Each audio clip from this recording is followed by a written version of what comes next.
La siguiente bolilla que tenemos que estudiar es la bolilla número 15, que el tema que tiene es el tema 15, que me habla de los mecanismos intrínsecos y extrínsecos de la coagulación.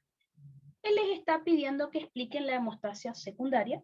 Fíjense que me pide la teoría clásica de la coagulación y la teoría celular. ¿Está? Entonces, recuerden que si hablan de la teoría de la hemostasia secundaria, acuérdense que va a estar producida por los factores de coagulación. Le pueden hablar ahí al profe de dónde se sintetizan los factores. Por ejemplo, en el endotelio se sintetizan el factor tisular, o tromboplastina tisular, que era el factor 3, el factor 8. Las plaquetas, por ejemplo, me sintetizan el fibrinógeno, que era el factor 1, el calcio, que es el factor 4, o simplemente díganle calcio, el factor 5, el 13, y el hígado, fíjense que es el que más factores sintetiza, porque sintetiza el fibrinógeno, que es el factor 1, la trombina, o la protrombina, que es el 2, el factor 5, el 7, 9, 10, 11, 12 y 13, la precalicreína, el QAPM o quininógeno de alto peso molecular. Fíjense, todos los factores. Le podrían comentar al profe también qué funciones tienen todos esos factores. La mayoría de los factores son serinoproteasas, ¿verdad? Recuerden que la palabra proteasa significa que son enzimas que hidrolizan o degradan proteínas. En este caso hidrolizan. Estas proteasas hidrolizan residuos de serina, del factor al cual van a activar. Eso es lo que hacen. Así que estas serinoproteasas se unen a un factor, hidrolizan sus residuos del aminoácido serina y ahí lo activan. ¿Tá? Generalmente se sintetizan como simógenos, o sea, como enzimas inactivas. ¿Tá? Cuando se activan, tienen función de serinoproteasas. Recuerden que estoy hablando de la trombina, del factor 7, el 9, el 10, el 11, el 12 y la precalicreína. Hay factores que son cofactores, es decir, forman parte de complejos enzimáticos. Estoy hablando del factor 5, el 8, el quininógeno de alto peso molecular y el calcio. Hay otros que son sustratos que necesitan ser activados a producto por una enzima, por ejemplo el fibrinógeno. Y después tenemos un factor que es una transglutaminasa, o sea, transfiere el aminoácido glutamina de una molécula a otra. Estoy hablando del factor 13. Eso si quieren hacer una introducción en cuanto a empezar a explicar hemostasia secundaria. Acá me pide que expliquemos la teoría clásica de la coagulación y después la teoría celular. La teoría clásica es la que me divide a la hemostasia secundaria en una vía extrínseca, una intrínseca y una vía común. Recuerden, si empezamos por la vía extrínseca, acuérdense que es aquella que se activa por un factor que habitualmente no está en circulación, no está en sangre. ¿Por qué? Porque está dentro del endotelio. Así que esta vía es la que se activa cuando se rompe el endotelio y se libera este factor 3 o factor tisular o tromboplastina tisular. Acuérdense que este factor 3 se une al factor 7 y lo activa, a factor 7 activado.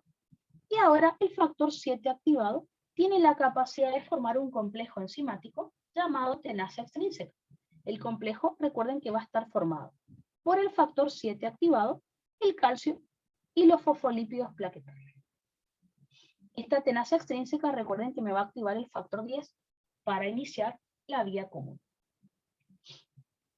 Si hablamos de la vía intrínseca, recuerden que la vía intrínseca o vía de los factores de contacto se llama así, se llama intrínseca porque el factor que me inicia la vía ya está circulando en sangre. Y se llama vía de los factores de contacto porque el factor que me inicia la vía se activa solo cuando entra en contacto con cualquier superficie que no sea endotelio. Así que imagínense, cuando se rompe el endotelio en el aparato circulatorio, el factor 12 es el que se va a activar solo. Va a pasar a factor 12 activado. También cuando nos sacamos sangre y la colocamos en un tubo de ensayo sin anticoagulante, este factor 12 toca el vidrio y se activa. ¿Cuál es el problema? Que se va a formar una pequeña cantidad de factor 12 activado que no me puede continuar la vía. Entonces, en este caso, el factor 12 se forma para luego transformar a la P-calicreína, la va a activar a calicreína. Para eso utiliza quininógeno de alto peso molecular como cofactor. La calicreína va a convertir al factor 12 en 12 activado. O sea que a partir de ahora el factor 12 ya no se va a activar solo, sino que se va a activar gracias a la calicreína. Eso me va a generar mucha cantidad de factor 12 activado, y ahí sí, recuerden que va a poder continuar la vía. El factor 12 activado a continuación va a convertir al factor 11 en 11 activado. El factor 11 activado va a convertir al factor 9 en 9 activado. El factor 9 activado, a partir de ahora, ya va a tener la capacidad de formar complejos enzimáticos. Va a formar básicamente la atenasa intrínseca. Al unirse el factor 9 activado con el calcio, fosfolípidos plaquetarios y el factor 8 activado. Esta atenasa intrínseca, lo mismo que la extrínseca, tiene la capacidad de iniciar la vía común, es decir, convertir al factor 10 en 10 activado. Cuando se forma el factor 10 activado, nuevamente va a tener la capacidad de formar un complejo enzimático, que es la protrombinasa. Recuerden que la protrombinasa va a estar formada por el factor 10 activado, calcio y fosfolípidos plaquetarios, y el factor 5 activado. ¿Qué es lo que hace esta protrombinasa? Recuerden que me va a convertir a la protrombina, que es el factor 2, en trombina, que es el factor 2 activado. La trombina, que es el factor 2 activado, va a tener varias funciones, que es convertir al fibrinógeno, que es el factor 1, en monómeros de fibrina, que es el factor 1 activado.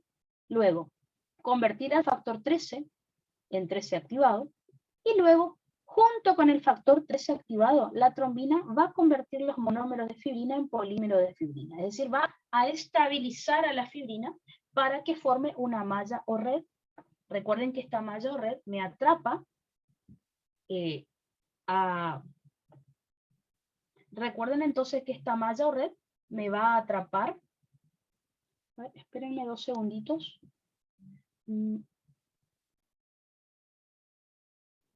Entonces, ¿dónde nos habíamos quedado? Perdón, justo me llamaron. Nos habíamos quedado en que la malla o red de fibrina que se formó iba a atrapar a glóbulos rojos, a glóbulos blancos, a plaquetas, a plasma, e iban a formar el coágulo, ¿no es cierto? El trombo rojo fibrinoso, que recuerden que se forma sobre el trombo blanco o plaquetario.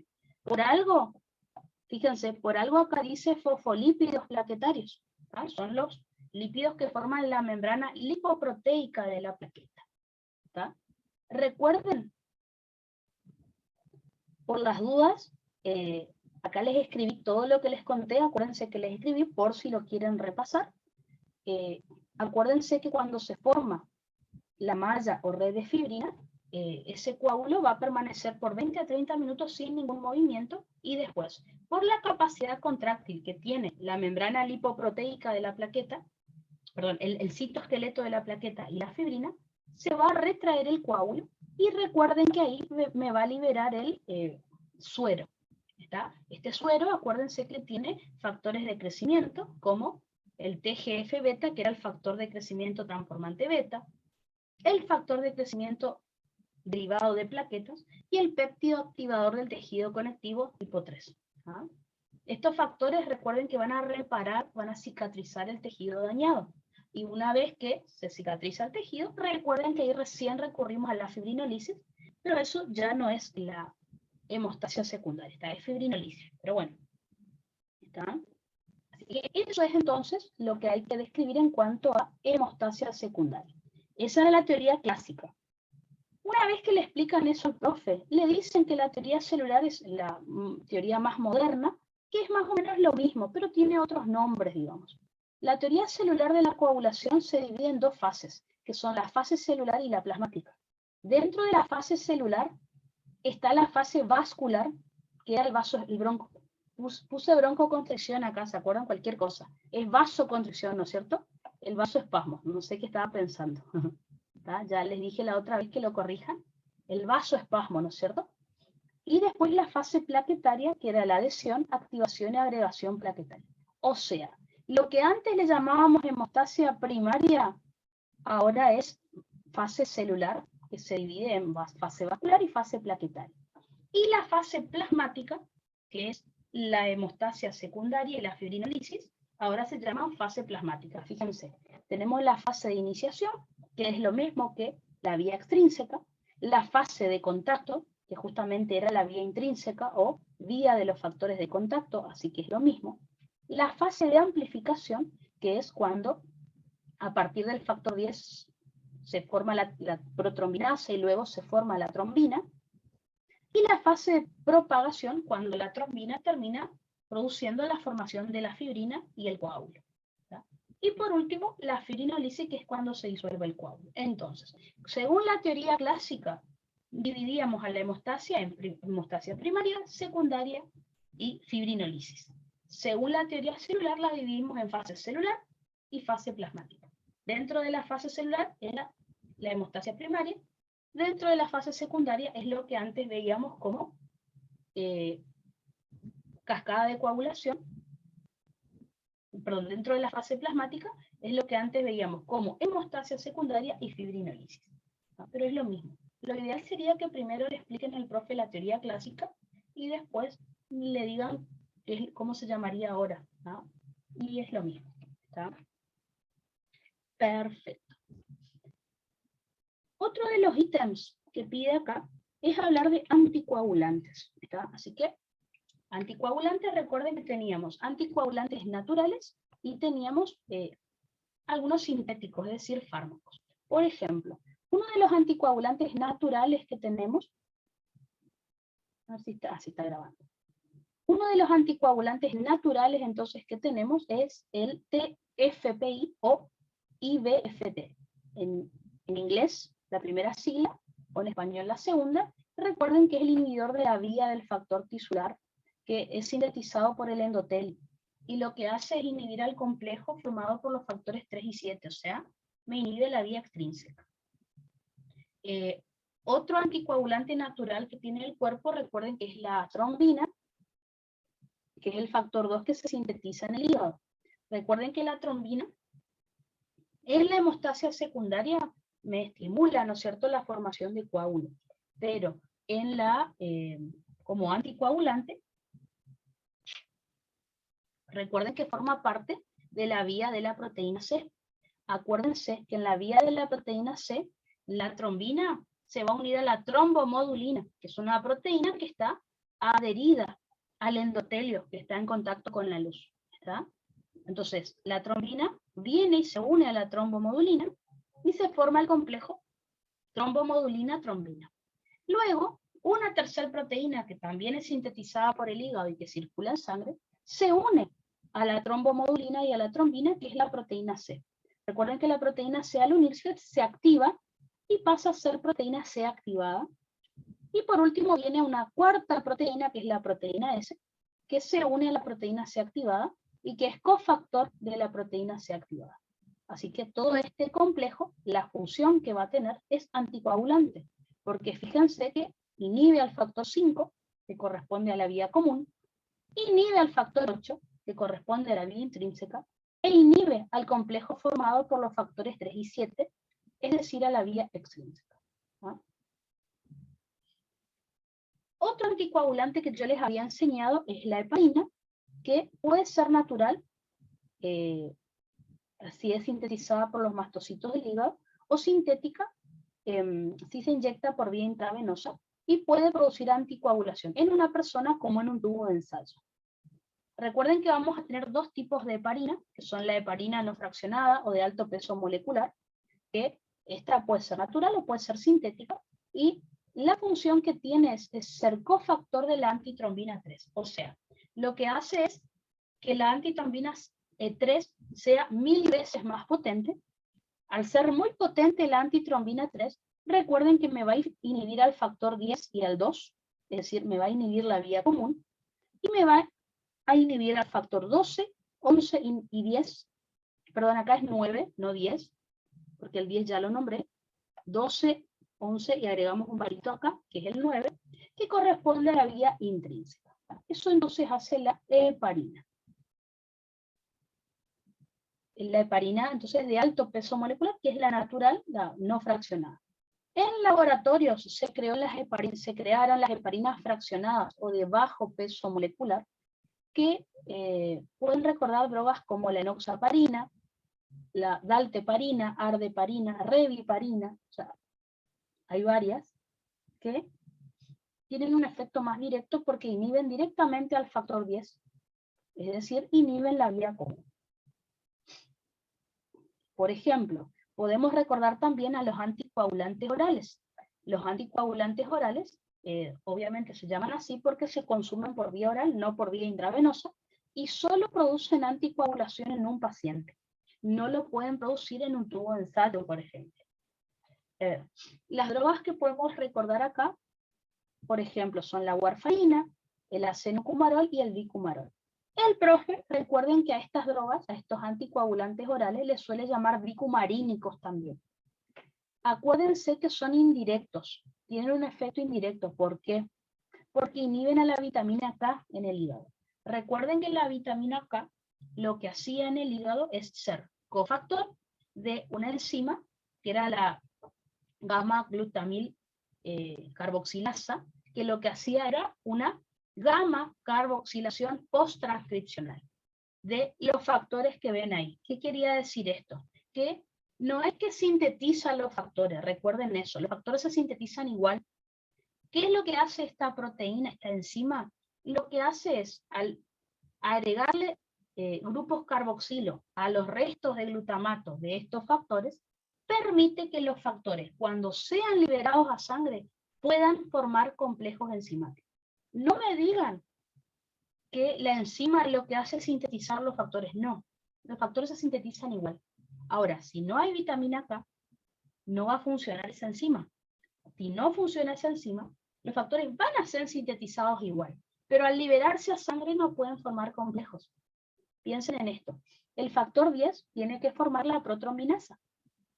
Si está inhibida la vitamina K, el factor 10 es liberado a sangre, pero no puede formar complejo. Si no se forma la protrombinasa, se inhibe la vía común. El factor 9,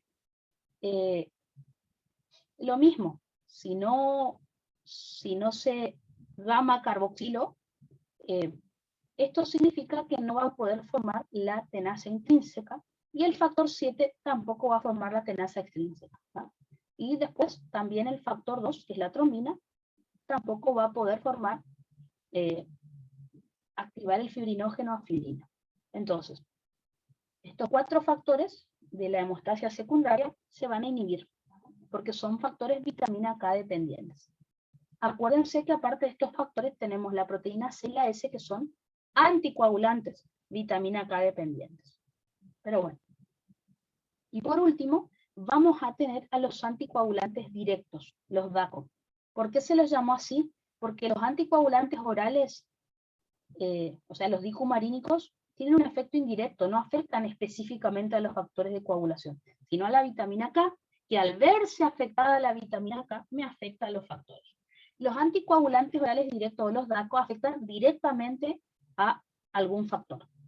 Por ejemplo, tenemos los gatranes, que los gatranes, como el dabigatran, inhiben al factor 2 directamente. Por lo tanto, a la vía común. Y los sabanes, como el apixaban, el edoxaban, el rivaroxaban, inhiben directamente al factor 10, es decir, a la vía común. ¿Está? Así que estos son todos los anticoagulantes que nosotros habíamos estudiado. Otra de los ítems que pide acá es pide acerca de la enfermedad de von Willebrand. Recuerden ustedes que la enfermedad de von Willebrand es una trombocitopatía, es decir, no está alterado el número de plaquetas, sino la calidad y la función de las plaquetas. Acuérdense que la enfermedad de von Willebrand es una enfermedad genética donde hay déficit del factor de von Willebrand. Recuerden, el factor de von Willebrand tiene 2 funciones.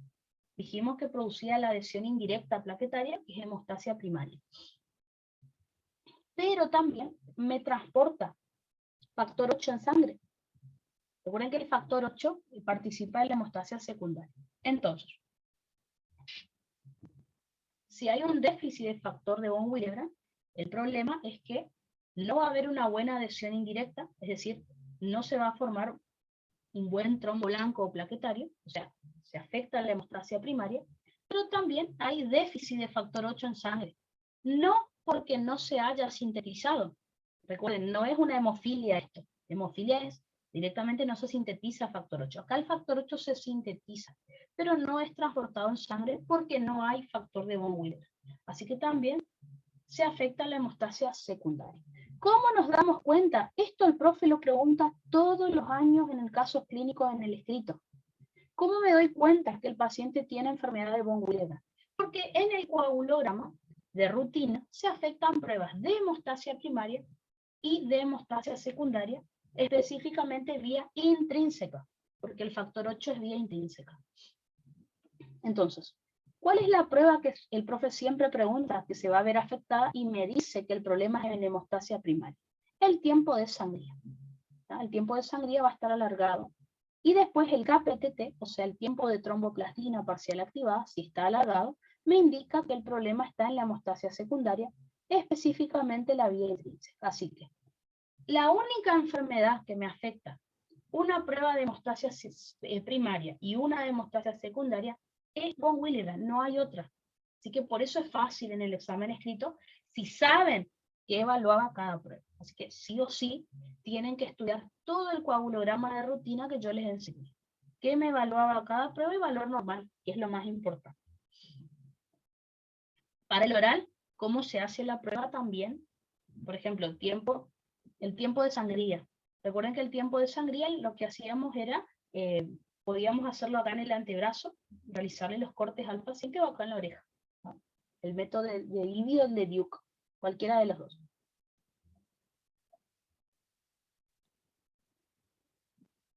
Perfecto, entonces. Otra de las alteraciones que me pide acá en el tema 15 es la hemofilia. Recuerden entonces que la enfermedad de von Willebrand era una enfermedad que afectaba a la hemostasia primaria.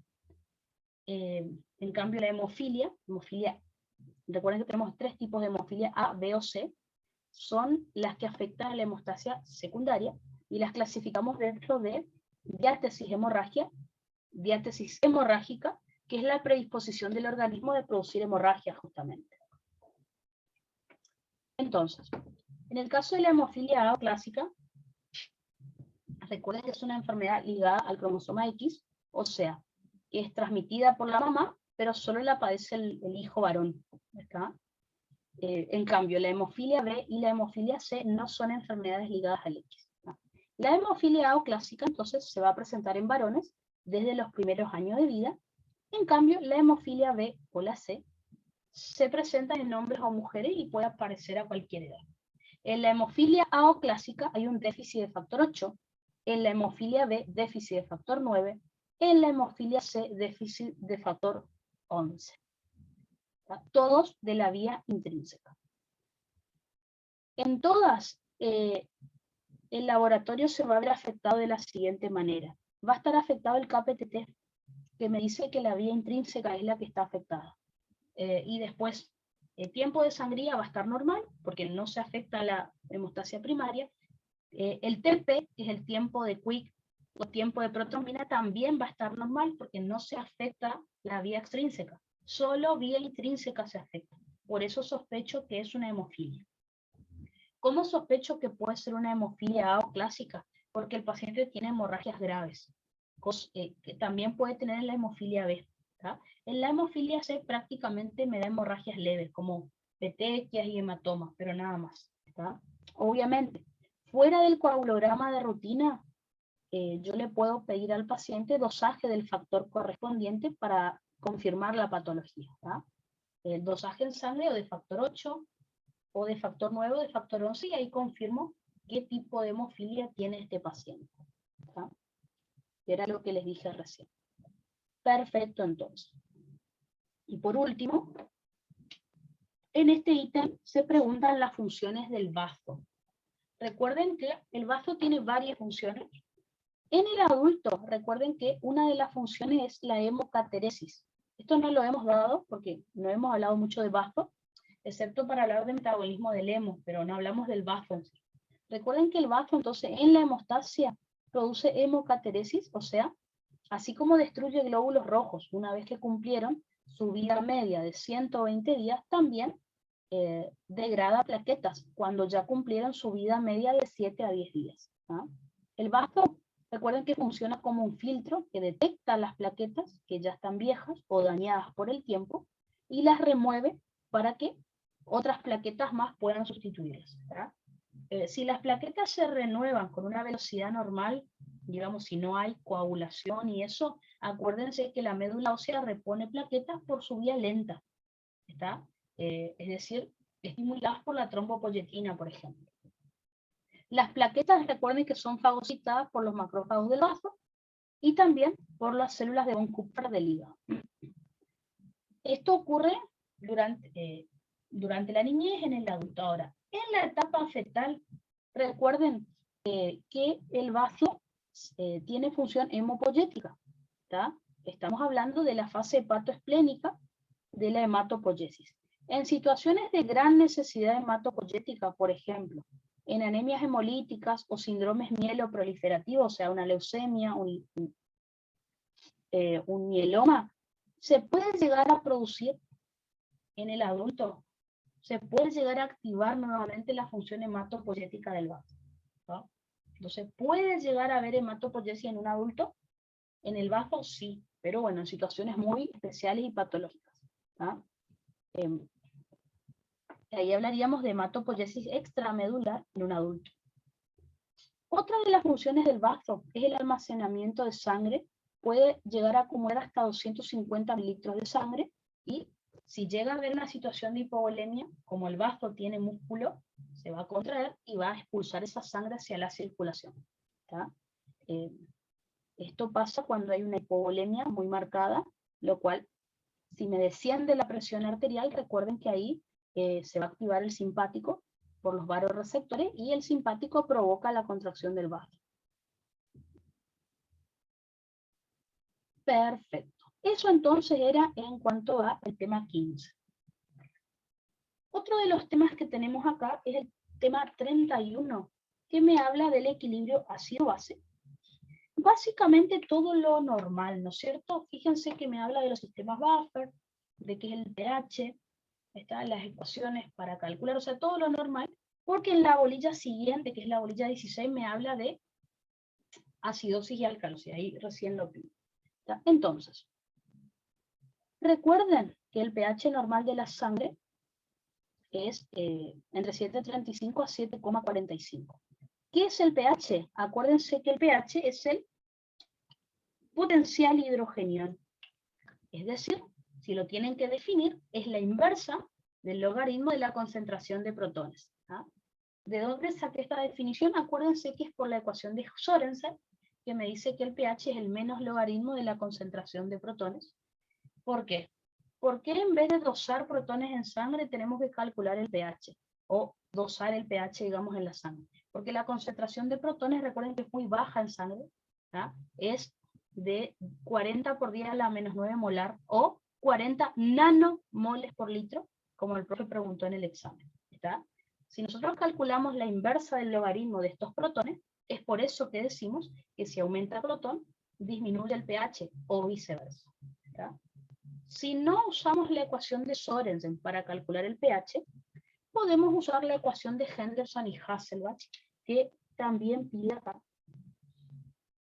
Recuerden que la ecuación de Henderson y Hasselbalch me dice que el pH va a ser igual a pK más el logaritmo de la concentración de bicarbonato en sangre dividido 0,0301 por la presión arterial de dióxido de carbono. Si el profe les pregunta de dónde se sacan estos datos para calcular la fórmula, recuerden que se saca mediante se hace una extracción de sangre arterial, ¿no? Es decir, una gasometría arterial.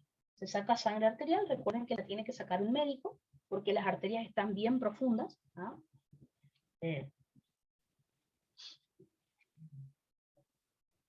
Recuerden que en el caso de la pK, el pH constante sería, recuerden que el pK es el pH en el cual la concentración de bicarbonato y de dióxido de carbono están en equilibrio. O sea, tenemos la misma cantidad en sangre. Experimentalmente se sabe que el pH en el cual bicarbonato y dióxido de carbono están en la misma cantidad en sangre es un pH de 6,1. Obviamente a pH normal siempre predomina la parte básica, como ya hemos visto en gráficos cuando dimos esta clase. Siempre a pH normal predominan más las bases que los ácidos, o sea, hay más cantidad de bicarbonato que de dióxido de carbono. Entonces, para regular este equilibrio ácido-base, como me pide acá, tiene que haber un equilibrio, así como vimos en el agua, en el sodio, en el potasio. Para mantener la homeostasis, el ingreso de ácidos o bases al organismo tiene que estar en equilibrio con el egreso. Recuerden que van a ingresar 70 a 100 miliequivalentes por día de ácido, y fíjense que es lo mismo lo que yo tengo que perder. Entonces, ¿cómo podrían ingresar ácidos o bases al organismo? Recuerden que es o por el consumo de alimentos o por el metabolismo. Por el consumo de alimentos, por ejemplo, podemos consumir alimentos que generan ácidos, como las carnes, por ejemplo, fármacos ácidos como el ibuprofeno, la aspirina, el paracetamol. Podemos consumir alimentos que generan bases, como las frutas y verduras, los antiácidos como el uvasal o el Ringer lactato, pero que tiene ácido láctico, pero al metabolizarse se convierte en bicarbonato.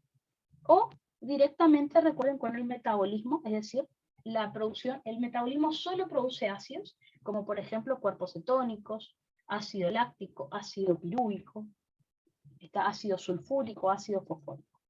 Se producen normalmente en reposo unos 70 a 100 miliequivalentes por día de ácidos. Y para mantener el pH normal de 7,35 a 7,45, tenemos que perder la misma cantidad.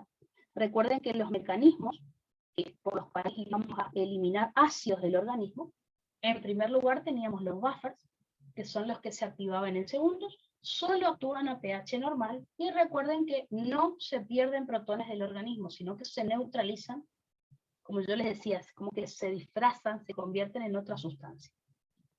En segundo lugar tenemos a los pulmones, que recuerden que tardan minutos en activarse para compensar la alteración. Actúan o a pH normal o fuera de él, y sí eliminan ácidos del organismo, como el dióxido de carbono y la acetona, que son ácidos volátiles. Finalmente tenemos a los riñones, que recuerden que tardan horas o días en activarse. Este es el mecanismo más potente, pero bueno, tarda horas o días en activarse, puede actuar o a pH normal o fuera de él, y también se eliminan ácidos del organismo, porque se secreta protones hacia la orina, al mismo tiempo que se reabsorbe un bicarbonato hacia la sangre. Así que, en base a eso, en base a estos mecanismos, se regula el equilibrio ácido-base. Después me pide acá los sistemas buffers, hablar de los sistemas buffers, hablar de los buffers de la sangre. ¿Tá? Recuerden, como les dije hace un ratito, los buffers son los que van a activarse en segundos a pH normal y no se eliminan protones del organismo, sino que se neutralizan o se amortiguan o se bufferean o se tamponean, como ustedes le quieran decir. Recuerden que vamos a tener dos tipos de buffers, los intra y los extracelulares. El más importante del intracelular es la pareja de buffer fosfato ácido fosfórico, y el más importante del extracelular, recuerden que es el bicarbonato ácido carbónico. El profe presta mucha atención a cuando le explican esto. ¿Por qué? Porque lo que suele pasar en los orales es que acidosis, alcalosis lo pueden explicar perfecto, pero no saben explicar buffer. Entonces el profe les dice, si lo normal no me sabes explicar, lo patológico digamos que no importa. ¿Tá? Quieres saber bien que dominen lo normal. Después, bueno, acidosis y alcalosis, recuerden que también le van a explicar al profe, pero bueno, lo normal es lo que más quiere saber. ¿Tá? Entonces, recuerden que en el caso del buffer de fosfato ácido fosfórico, dependiendo de qué esté pasando con la cantidad de protones en sangre, es la sustancia que va a predominar en sangre. Entonces, recuerden que si por algún motivo tenemos aumentada la cantidad de protones en sangre, eso va a hacer que el pH comience a bajar. Dentro del rango, pero comienza a bajar, se sale de su set point, como siempre digo. Entonces, ¿qué va a pasar en este caso? Si tengo muchos protones en sangre, tengo que tratar de que disminuya. ¿De qué manera?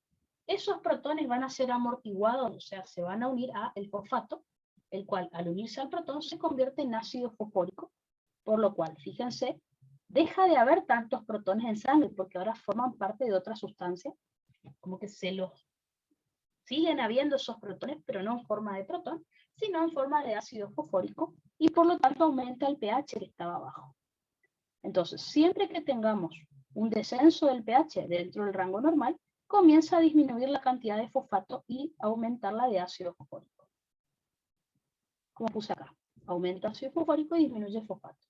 Ahora, al revés, si tengo disminución de protones en sangre por algún motivo normal, fisiológico, comienza a aumentar el pH.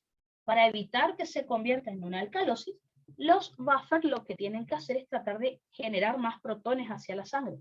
¿De qué manera? Degradando el ácido fosfórico y liberando esos protones a sangre para que me baje el pH que estaba alto. ¿No? Por eso, si el pH comienza a aumentar, disminuye la cantidad de ácido fosfórico y aumenta la cantidad de fosfato. ¿No? Exactamente lo mismo va a pasar con el bicarbonato y el ácido carbónico. Recuerden que el fosfato es el buffer más importante del leak y el bicarbonato ácido carbónico el más importante del leak. Va a pasar lo mismo. Siempre que aumente la cantidad de protones en sangre, lo cual me va a ir descendiendo el pH, el bicarbonato empieza a unirse a ese exceso de protones, los amortigua y se convierte en ácido carbónico, que es el que va a empezar a aumentar si es que el pH comienza a bajar. Yo no quiero que se produzca una acidosis, por eso funciona este buffer. Al revés, si la cantidad de protones en sangre empieza a bajar por algún motivo, lo cual genera aumento del pH, dentro del rango normal, pero empieza a aumentar, para evitar que se convierta en una alcalosis, se empieza a degradar el ácido carbónico y se liberan los protones en sangre y de esa manera baja el pH que estaba alto. ¿Está? Siempre dentro de pH normal. Recuerden, no vamos a hablar de acidosis y alcalosis en este tema, porque estamos en un pH normal. En el caso de las proteínas y proteinatos, son los principales buffers intracelulares. Estas proteínas contienen grupos ácidos o básicos como carboxilato, carboxilo o amoníaco, amino, y son los que, por ejemplo, si tenemos un exceso de protones en sangre, esas proteínas se unen, amortiguan el protón y se transforman en proteinatos. O si tenemos baja concentración de protones en sangre, esos proteinatos se rompen y me liberan los protones a sangre para tratar de bajar el pH, si es que está alto, pero siempre dentro del rango normal. Un ejemplo de proteína que funciona como buffer, recuerden que es la hemoglobina. Recuerden que la hemoglobina, si hay exceso de protones en sangre, va a unirse a esos protones o a ese dióxido de carbono que produjo los protones y va a liberar bicarbonato a sangre. ¿Tá? Entonces recuerden que el exceso de dióxido de carbono que tengamos en sangre o el exceso de protones se va a unir, ya sea como dióxido de carbono o como protón, al extremo amino de los aminoácidos de las globinas, que es lo mismo que vimos en transporte de gases en sangre. ¿Tá? En cambio, el bicarbonato se libera a sangre porque también es un buffer. ¿Tá? Todo ese protón y ese dióxido de carbono que uno a la hemoglobina evito que esté suelto en plasma, y por lo tanto el pH va a empezar a subir, ya que no tengo tantos protones en sangre. Al revés, si por algún motivo tengo pocos protones en sangre, la hemoglobina se va a liberar, va a soltar ese protón y ese dióxido de carbono, los cuales van a salir a sangre y me van a bajar el pH que estaba un poco alto. Eso básicamente es lo que va a ocurrir con estos buffers. En el caso de los pulmones, recuerden que los pulmones van a regular el pH, ya sea una alteración normal o si nos salimos del rango también. ¿De qué manera? Regulando la frecuencia respiratoria. Acuérdense que en los pulmones, si tenemos mucho protón en sangre, mucho dióxido de carbono, esto me va a activar a los quimiorreceptores arteriales y a la zona quimiorreceptora sensible, y me va a producir taquipnea. Así que, de esa manera, fíjense que vamos a eliminar dióxido de carbono del organismo, ¿está? Y me va a bajar la cantidad de ácidos en sangre, por lo cual puede subir el pH que había bajado mucho. Ahora, ¿cómo va a compensar? Van a compensar los pulmones, por ejemplo, un aumento del pH, es decir, una alcalosis, por ejemplo. No se van a activar tanto la zona quimiorreceptora sensible y los quimiorreceptores arteriales, por lo tanto, disminuye la frecuencia respiratoria, es decir, va a haber bradipnea. Como no se va a eliminar tanto dióxido de carbono hacia la atmósfera, se va a acumular en sangre, o sea, aumentan ácidos en sangre y me baja el pH que en principio estaba alto. Siempre para compensar una alteración. Finalmente, en el caso de los riñones, recuerden que también pueden actuar a pH normal o fuera de él. ¿De qué manera? Regulando la secreción de protones hacia la orina, al mismo tiempo que se produce la reabsorción de bicarbonato hacia la sangre. Si el pH está muy bajo en sangre, o sea, si hay una acidosis, todo ese exceso de ácido los tengo que secretar hacia la orina, o sea, aumentará la secreción de protones al mismo tiempo que se absorbe bicarbonato.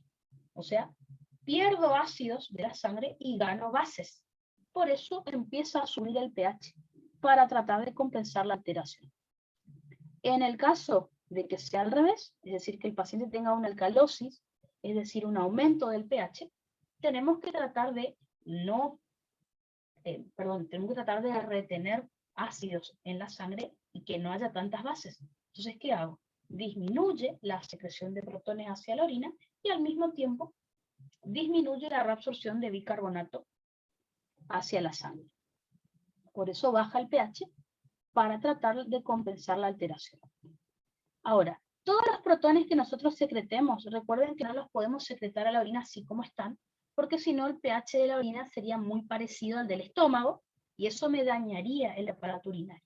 Por tanto, una vez que yo secreto los protones, los voy a amortiguar también o bufferear para que se eliminen en forma de otras sustancias y que no sean protones, porque ahí me dañarían las estructuras urinarias. Entonces, en el caso de el túbulo proximal, recuerden que los protones los podemos secretar en contratransporte con sodio. Uno de los amortiguadores de los protones en el túbulo proximal es el bicarbonato de sodio. ¿Tá? En realidad el bicarbonato, que se filtra en los riñones, en el glomérulo como bicarbonato de sodio, el bicarbonato es el que me va a amortiguar a los protones y me va a formar ácido carbónico. Luego el ácido carbónico se va a disociar en dióxido de carbono y agua. Y recuerden que el agua es el que se va a eliminar por la orina. O sea, el protón está ahí, pero en forma de agua. Otro amortiguador del túbulo proximal, recuerden que es el amoníaco. Recuerden que el amoníaco se forma por el metabolismo de la glutamina, ¿ya? Y luego se secreta en contratransporte con sodio hacia la luz tubular. Ese amoníaco me va a amortiguar o me va a ferear a los protones y se va a formar el catión amonio, que es el que se va a secretar por la orina. Si estamos en segunda mitad del túbulo distal, túbulo colector cortical y túbulo colector medular, el protón no se secreta en contratransporte con sodio, sino por la bomba de potasio protón ATPasa. Ahora, una vez que se secreta el protón, en estos túbulos finales de la nefrona, los podemos amortiguar o con fosfato o con amoníaco. El fosfato, recuerden que hay una parte que se va a reabsorber en el túbulo proximal, pero otra parte va a llegar a la luz de estos túbulos, me va a amortiguar al protón, o lo va a bufferear, y se convierte en ácido fosfórico, que es el que se excreta por orina. Al ácido fosfórico, recuerden que lo llamamos ácido titulable. ¿Por qué? Porque es el que se puede dosar en orina.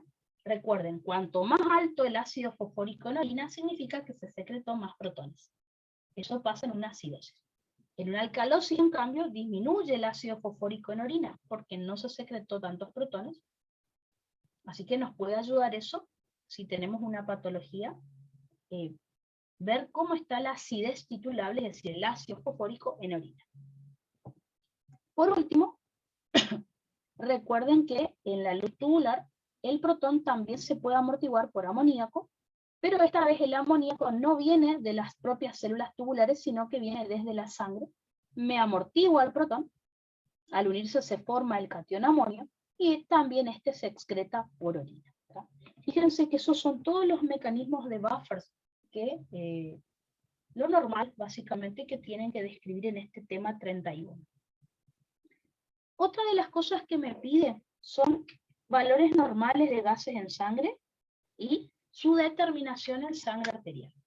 Recuerden entonces que cuando ustedes reciban un caso clínico, los valores normales que tienen que saber es el pH, que es de 7,35 a 7,45, la concentración de bicarbonato en sangre, la bicarbonatemia, es de 22 a 26 miliequivalentes litros. La presión arterial de dióxido de carbono es 35 a 45 miliequivalentes litros, o sea, el anión GAP es de 12 a 20 miliequivalentes litros, y el exceso de bases de menos 2 a más 2 miliequivalentes litros. En el examen también se puede, o sea, en este examen, en esta gasometría arterial, también se puede determinar la presión arterial de oxígeno, que a veces viene en los casos clínicos también que el profe les da. Si quieren agregar ahí, la presión arterial de oxígeno, acuérdense que es de 90 a 100 milímetros de mercurio. ¿Tá? Su determinación en sangre arterial, recuerden que estoy hablando de la gasometría arterial, como les dije, esto solamente lo puede hacer un médico, va a insertar la aguja a 90 grados, bien profundo, para buscar la arteria, y ahí saca sangre arterial. Y de la sangre arterial se obtienen estos datos. ¿Está? Perfecto, entonces. Eso sería entonces ácido base, pero básicamente pregunta todo lo normal. El último tema de la bolilla 15, fíjense que es el tema 47, que me habla de líquido cefalorraquídeo y flujo sanguíneo cerebral, que son los temas más importantes, digamos, en generalidades de neuro que habíamos dado.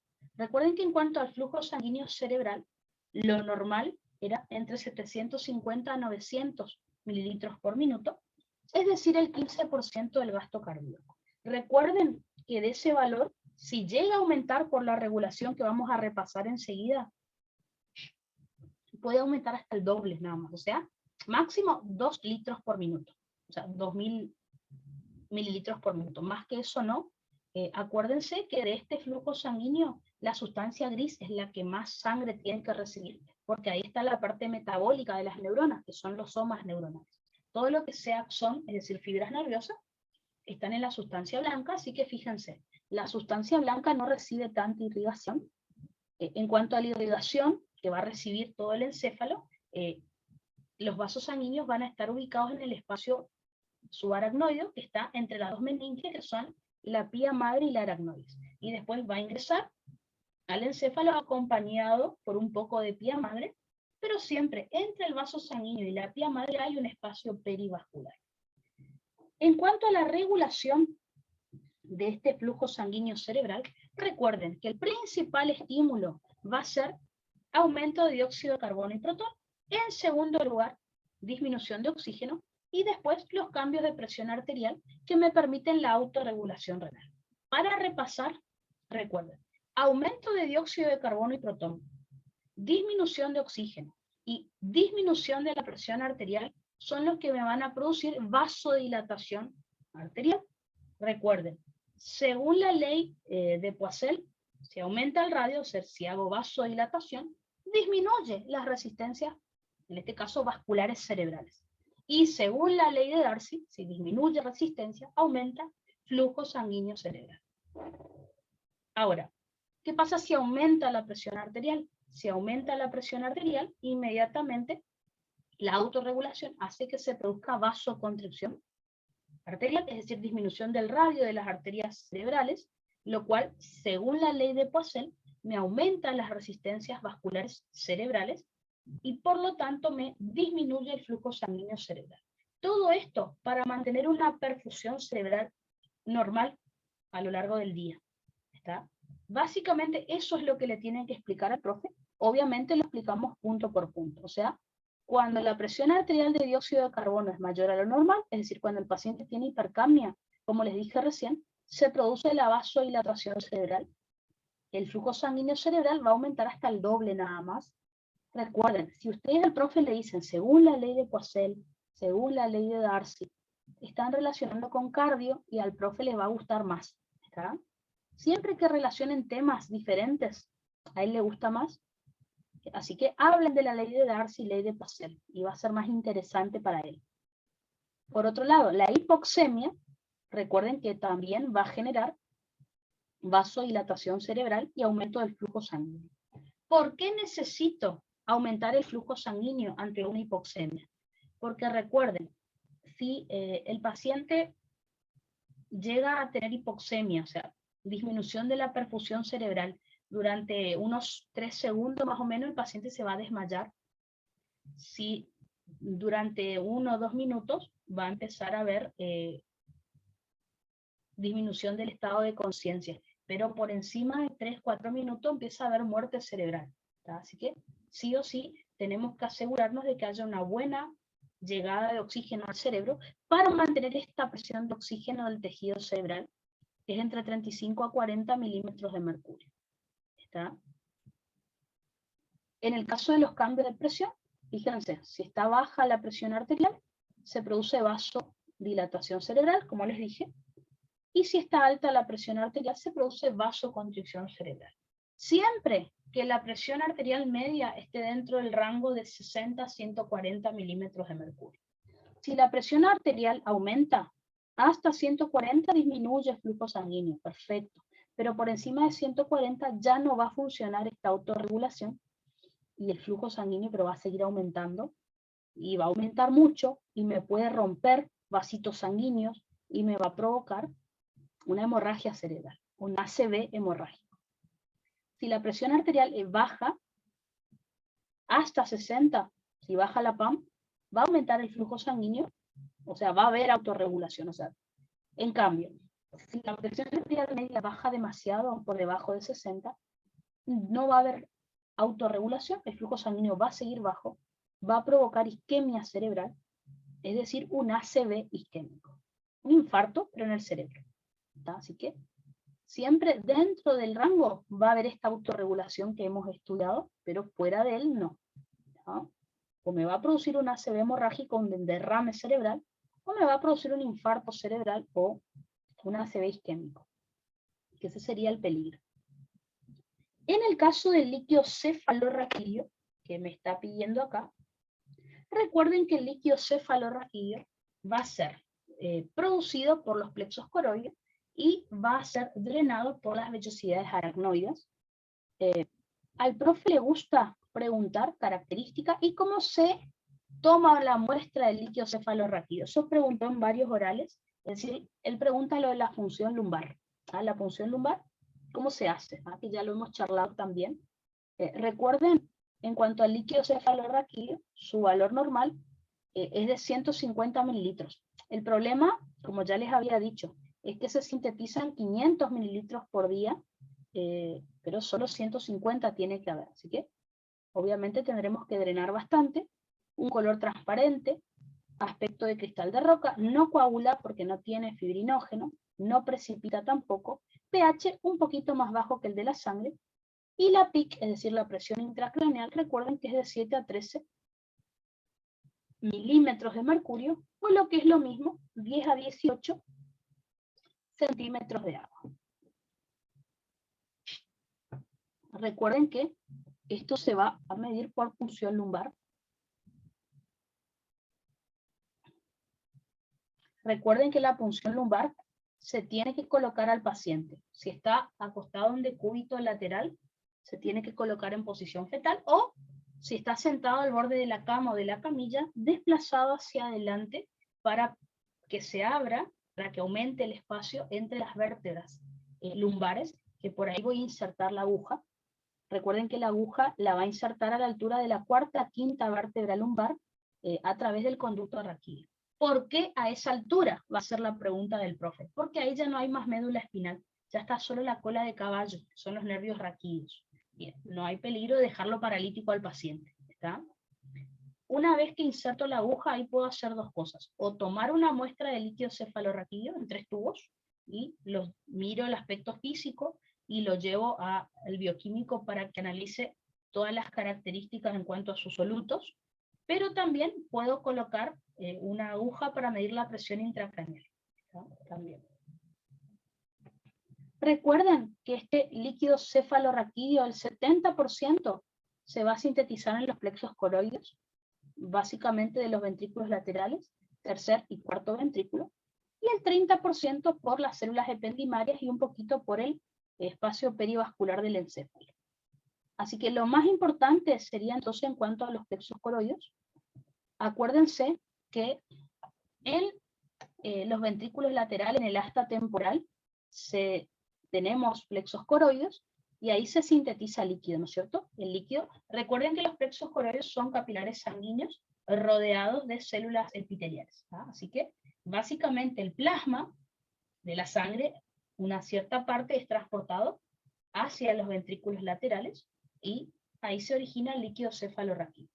Esta pequeña cantidad de líquido que se formó atraviesa el agujero de Monro, que me une ventrículos laterales con tercer ventrículo. El tercer ventrículo también tiene plexos coroides y que agrega más líquido al que vino de ventrículos laterales. De ahí, más cantidad de líquido pasa por el acueducto de Silvio hacia el cuarto ventrículo, donde los plexos coroides del cuarto ventrículo también le agregan más líquido, ¿no? Prácticamente ahí sale casi de los 500 mililitros, casi 300 o 300 y pico. Todo ese líquido sale por los dos agujeros de Luschka y el agujero de Magendie hasta la cisterna magna, que está ya fuera de lo que es los ventrículos, ¿tá? O sea, ya estamos en el espacio subaracnoideo, y si hay exceso de líquido, recuerden que 500 mililitros por día se sintetiza. El exceso se va a drenar por las vellosidades aracnoides. Recuerden que esas vellosidades funcionan, son como proyecciones digitiformes que tiene la aracnoides y que desembocan en los senos venosos. Siempre que la presión intracraneal sea mayor a la presión de la sangre que está en los senos venosos, se va a drenar el líquido. Nunca se va a hacer de manera opuesta, ¿tá? De esa manera, entonces, se mantiene una cantidad de líquido cefalorraquídeo normal y una presión intracraneal normal.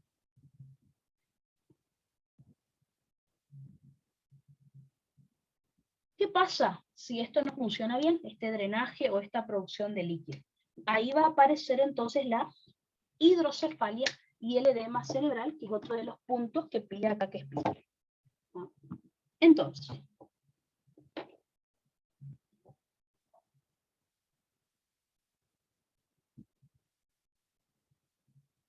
tanto la hidrocefalia como el edema cerebral, recuerden que me pueden producir hipertensión endocraniana, es decir, que la presión intracraneal aumente por encima de los valores normales. En el caso de la hidrocefalia, que es el exceso de líquido cefalorraquídeo, hay dos tipos de hidrocefalia. Por ejemplo, acá les muestro la hidrocefalia comunicante y tenemos también la hidrocefalia no comunicante, ¿tá? Entonces, por ejemplo, la hidrocefalia comunicante me puede producir obstrucción del drenaje del líquido cefalorraquídeo, es decir, que las vellosidades aracnoides que están acá a la altura de los senos venosos no puedan drenar el líquido porque están obstruidas. Aparte de la hidrocefalia comunicante, puede ser un tumor o una meningitis o una hemorragia o un edema cerebral, lo que impida la salida de líquido, ¿está? Entonces, como se obstruyen las vellosidades aracnoides, el líquido queda acumulado por fuera del encéfalo y lo empieza a comprimir. Y el peligro de esto, recuerden, es que puede producir una hernia, es decir, comprime tanto al encéfalo que empieza a salir un poco de encéfalo por el agujero magno, ¿tá?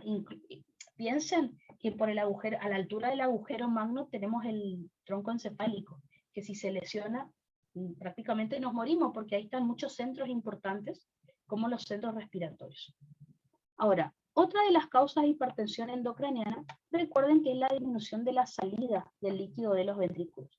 Estoy hablando de una hidrocefalia no comunicante, donde el líquido se queda acumulado dentro de los ventrículos porque alguno de los agujeros o no se formó a nivel embriológico o se tapó por un tumor.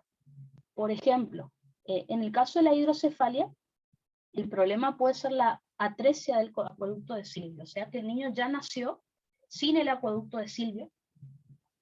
Piensen que si no tenemos el acueducto de Silvio, el líquido cefalorraquídeo que se forma en los ventrículos laterales y en el tercer ventrículo no se va a poder drenar, ¿ah? Va a quedar ahí. Ese líquido va a empezar, se sintetiza y no puede salir de ahí. Se van a empezar a agrandar los ventrículos, van a empezar a presionar al tejido nervioso contra la bóveda craneal. Si es un niño, un bebé, el que tiene eso, generalmente empieza a aumentar el tamaño de la cabeza. ¿Por qué? Porque las fontanelas todavía no se fusionaron. Entonces, se trata de compensar ese aumento de presión aumentando el tamaño de la cabeza. En el caso de un adulto, las fontanelas ya están fusionadas, así que es más grave, porque al no poder aumentar el tamaño de la cabeza, los síntomas aparecen más rápido y también la muerte del paciente. Fíjense que el paciente va a tener cefalea, puede tener tinnitus, que recuerden que, o acúfenos, que es el zumbido de los oídos, vómitos, porque la PIC muy alta, la hipertensión, me activa el centro del vómito propiamente dicho. El paciente vomita sin tener náuseas y ningún malestar. Acuérdense que el vómito es en chorro. Puede haber edema a nivel ocular, o sea, edema de papila, que si está generando edema a nivel ocular, va a generar visión doble o borrosa. Se va a activar el reflejo de Cushing. Acuérdense que el reflejo de Cushing se activa ante una hemorragia cerebral o un edema cerebral. ¿Está? Recuerden que esta hemorragia o este edema cerebral producen isquemia, disminuyen el flujo sanguíneo porque la hipertensión endocrinal cierra los vasos sanguíneos. Esta isquemia, recuerden que me activa a los centros vasomotores. ¿Ah? Produce una taquicardia. Esta taquicardia me produce hipertensión arterial. Recuerden que también íbamos a tener problemas respiratorios. Y la hipertensión arterial me activa los vasoreceptores y me producen bradicardia, pero con presión alta. Por eso, primero viene la taquicardia, lo cual me provoca aumento del gasto cardíaco y de la presión arterial, como ya hemos estudiado en otra bolilla. Esa presión alta me activa los vasoreceptores, lo cual provoca bradicardia refleja, pero la presión alta sigue todavía, ¿no? Y también puede llegar a haber trastornos de conciencia, o sea, obnubilación, el paciente no sabe dónde está, cómo se llama, camina y habla más lento, y después puede entrar en coma, es decir, perder la conciencia, y va a haber muerte cerebral si no se soluciona este problema. El tratamiento de esto, recuerden que es tratar de drenar ese exceso de líquido. Generalmente se coloca un tubo de drenaje que va desde los ventrículos hasta el peritoneo, para que el paciente no pierda líquido, para que no le dé una hipovolemia. Le podemos dar diuréticos y una cirugía para tratar de eliminar la obstrucción si es que el paciente tiene un tumor. ¿Está? En el caso del edema cerebral particularmente, recuerden que es la acumulación anormal de agua y solutos en el parénquima encefálico. Este volumen patológico, recuerden que puede actuar como una lesión ocupante de espacio y generar desplazamientos cerebrales e isquemia. O sea, me aumenta mucho la presión intracraneal y me comprime a las estructuras cerebrales. Recuerden que las formas más comunes de edema, esto yo ya les había contado, que el profe le preguntó a unos chicos, a una chica particularmente en un oral, qué pasaba cuando había edema cerebral, o sea, por qué ocurría. O, por ejemplo, preguntó, ¿qué pasa si se inhiben las... No, en realidad la pregunta fue así, ¿qué pasa si hay isquemia cerebral? Recuerden que si hay isquemia cerebral se inhibe la bomba de sodio-potasio ATPasa. Eso provocaba edema en las neuronas y edema astrocitario también, ¿tá? Que eso ya lo habíamos charlado. ¿Tá? Pregunta de oral del profe, así que ténganlo en cuenta. En el caso del edema vasogénico, como se rompe la barrera hematoencefálica, empieza a salir proteínas y sustancias osmóticamente activas hacia fuera de los vasos sanguíneos, arrastran agua y ahí se produce el edema vasogénico. El edema vasogénico puede comprimir, aumenta la presión intracraneal y puede comprimir a los vasos sanguíneos, lo cual lleva a isquemia. Recuerden que esta isquemia hace que se inhiban las bombas de sodio-potasio ATPasa. ¿Por qué? Porque si hay isquemia, las mitocondrias no pueden sintetizar ATP. Si no hay ATP, no funcionan las bombas. Si las bombas no funcionan, empieza a quedar sodio en el interior de las neuronas. El sodio arrastra agua y me da un edema citotóxico a nivel neuronal. Al aumentar el potasio en el extracelular, los astrocitos tratan de amortiguar este potasio, de internalizarlo para que no haya hipercalemia ahí. El potasio, como ingresa en mucha cantidad a los astrocitos, arrastra agua y genera edema citotóxico en los astrocitos. Eso era lo que habíamos charlado el otro día. Fíjense que es pregunta de bolillero también. En el edema citotóxico, la barrera hematoencefálica está intacta, siendo el astrocito la célula que se hematiza como respuesta a una amplia variedad de injurias. Por ejemplo, hipoxia, que es la que el profe preguntó, o isquemia, trauma. Se localiza preferentemente en la sustancia gris y su génesis responde a variados mecanismos. Pueden ser alteración de canales de voltaje dependientes, elevación extracelular de potasio, como les conté recién, liberación de aminoácidos excitatorios, ¿se acuerdan? Cuando se acelera mucho el glutamato, eso también pasaba, generación de radicales libres. ¿Tá? Por ahí el que al profe le gusta más es ese que les dije de la isquemia, que me inhibe la bomba. ¿Tá?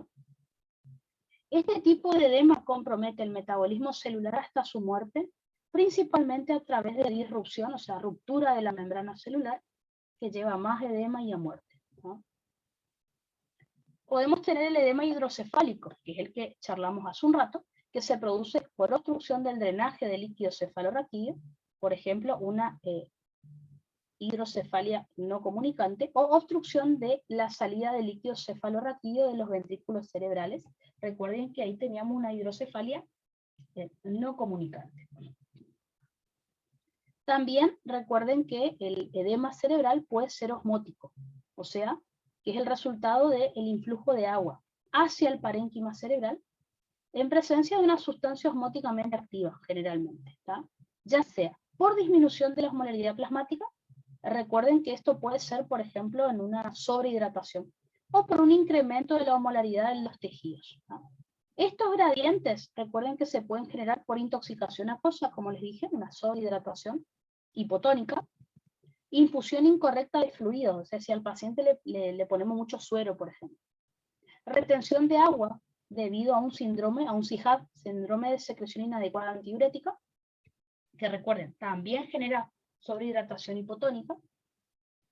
Natridiuresis excesiva, durante una hemodiálisis también, cuando un paciente tiene insuficiencia renal, o cuando los niveles de urea están muy bajos. ¿tá? Diferentes causas de edema cerebral, ¿tá? por si el profe les pregunta en el oral. ¿tá? Perfecto.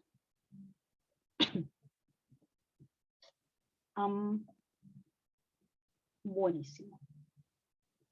Vamos a dejar entonces hasta ahí. Y ahora a la tarde hacemos la última bolilla, que en realidad es bastante cortita, así que bueno. ¿tá? Entonces esperen que corto.